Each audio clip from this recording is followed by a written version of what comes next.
Madame la Présidente. Madam President, Your Excellencies, distinguished delegates, first of all, I would like warmly to congratulate Her Excellency Annalena Baerbock upon her election to the presidency of the 80th session of the United Nations General Assembly. I would also like to congratulate His Excellency Philemon Yang for his stewardship of the 79th session. The Pact for the Future that was adopted during his mandate is fully relevant given the topic for this year, Better Together, 80 years and more for peace, development and human rights. This illustrates the spirit of continuity and cooperation that underpins this august global body to remain a source of hope for all of humanity. This year's theme is not just a slogan. It solemnly reminds us that the UN's promise only remains when we act united, when we work to achieve solidarity between nations and peoples, and when we measure success not just in national terms, but in line of the common well-being of citizens of the world. 8 decades ago, after a devastating global war, nations large and small gathered together behind a unique vision. Peace, development and human dignity can only be guaranteed through collective action. Nevertheless, as we gather here to mark this important stage, the ideals of multilateralism are being put to the test. Geopolitical divisions have only got worse. Rivalries between major powers all too often hamper the Security Council's decisions. This leaves many crises throughout the world unresolved and puts millions of lives in danger. The world is now facing the harsh reality that might makes right, and that interdependence is no longer the cornerstone of peace, but rather a tool of threat and coercion. If we genuinely believe that we are better together, we must reinvigorate trust in multilateral institutions, invest in preventive diplomacy, and ensure that the UN is equipped, both politically and financially, to respond decisively and effectively to old and emerging challenges. Madam President, Excellencies, ladies and gentlemen, allow me to speak about peace and to do so from lived experience. For decades, war and genocide traumatized our people and destroyed our country. Dialogue and not war between two true statesmen, our late King Father, His Majesty Samdechព្រះ Norodom Sihanouk, and our former Prime Minister, Samdech Teo Hun Sen, both blessed with wisdom, willpower, and genuine patriotism, had engendered the peace process and national reconciliation. It is now well known that peace was finally achieved through the win-win policy of Samdech Teo Hun Sen that ended 30 years of conflict without a single bullet being fired. We remain forever grateful to the many countries and to the UN peacekeeping operation that have extended support to Cambodia throughout the peace process. Across our towns and villages, the word "we thank peace" are not mere decoration.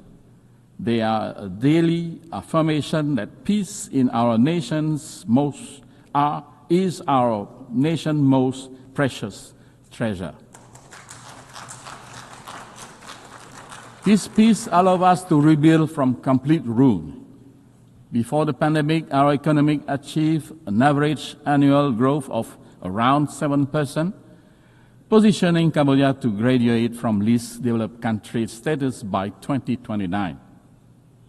Through this development, millions has been lifted out of poverty in the past decades. We are grateful for our partners who are supporting Cambodia towards smooth graduation through, among others, open and inclusive trade. Guided by our pentagonal strategy, Cambodia aligns its development agenda with the Sustainable Development Goals. We officially launched last year the roadmap to achieve the universal health coverage in Cambodia by 2035, and expanding access to quality education, ensuring that our youth are equipped for a changing world. Our women now hold leadership positions in government and private enterprises at unprecedented level, strengthening the fabric of our society. We are firmly committed to protecting and expanding the civic space and strengthening democratic governance, knowing that development and human rights are inseparable pillars of lasting peace. On climate action, one of humanity's greatest collective tests, Cambodia has submitted its third nationally determined contribution to the UN FCCC. Last June, we signed the agreement on biodiversity beyond national jurisdiction and already deposited our ratification instrument earlier this month. These steps reflect our belief that environmental stewardship is a global duty and a moral imperative. With complete peace at home, Cambodia has been able to offer our humble contribution to peace building and peacekeeping around the world. From a country once hosting UN peacekeeping mission, Cambodia has become a steadfast contributor to global security. Since 2006, we have deployed over 10,000 peacekeepers, more than 800 of them women, to 10 UN missions across the globe. We have protected civilians, clear landmines, and support rebuilding war-torn communities. We are currently an active member of the UN Peace Building Commission, helping nations emerging from conflict to build institutions and foster reconciliation. Madam President, Excellencies, ladies and gentlemen, Cambodia's transformation embodies the UNGA 80 theme, namely, countries once in need can now become providers of peace and stability for others. It is therefore deeply painful to inform this august assembly that the hard-won peace that we so profoundly cherish and wholeheartedly share around the world is today threatened in our own home, not by internal division like in the past, but border conflict with a neighbor. We are grateful that a ceasefire brokered by U.S. President Donald Trump effectively halted armed clashes that has caused death, injury, and destruction, and the displacement of hundreds of thousands innocent civilians. Like Armenia and Azerbaijan, Cambodia has nominated President Donald Trump for the Nobel Peace Prize for his crucial role in this important step to peace. However, the ceasefire remains very fragile, despite express commitment from both countries on the sincerity to strictly comply with the ceasefire terms, to rebuild trust and restore normalcy, and the positive outcome of following meetings hosted and coordinated by Malaysia, the ASEAN chair. But sincerity is only credible and trust can only flourish when respect with both the letter and the spirit of the agreement matches with real action on the ground. Sadly, continued unilateral move to impose territorial sovereignty from our neighbor, using forces instead of agreed mechanism, unilateral maps instead of internationally recognized ones that were produced in accordance with treaties that bind the two countries, and countless other actions undermine this trust-building and peace effort. Of great concern is the forced eviction of Cambodian civilians and threat to use national law against them, and to evict hundreds more from the lands they have lived in for decades. Such way of territorial control on the segment of the border yet to be demarcated demonstrate a clear disregard, not only for the terms of the ceasefire, but also the mutual agreements on the settlement of border issues. In the process, Cambodia's sovereignty and territorial integrity are violated, and the rights and dignity of many Cambodians infringed. Cambodia has consistently and strictly observed the ceasefire, demonstrating good faith and full transparency in the implementation of its term. We have exercised the utmost restraint, even in the face of repeated incident and provocation. As recently as this morning, there was an unprovoked attack near a sensitive site, following an allegation that our force has opened fire first. We firmly reject such accusation. Our troops have not fired first, nor have they returned fire in retaliation to the provocation, underscoring our commitment to peace.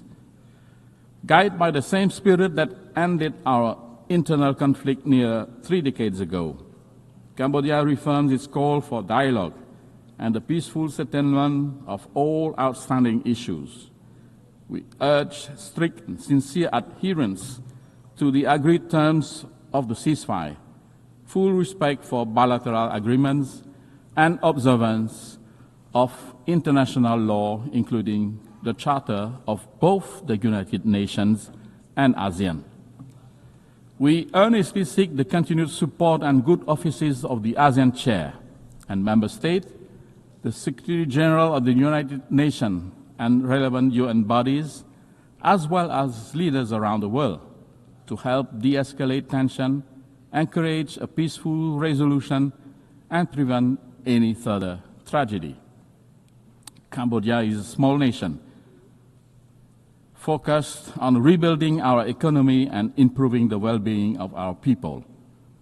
We pose no threat to the sovereignty of any country. While we will always safeguard our independence, sovereignty, and territorial integrity, the use of force will only remain a last resort.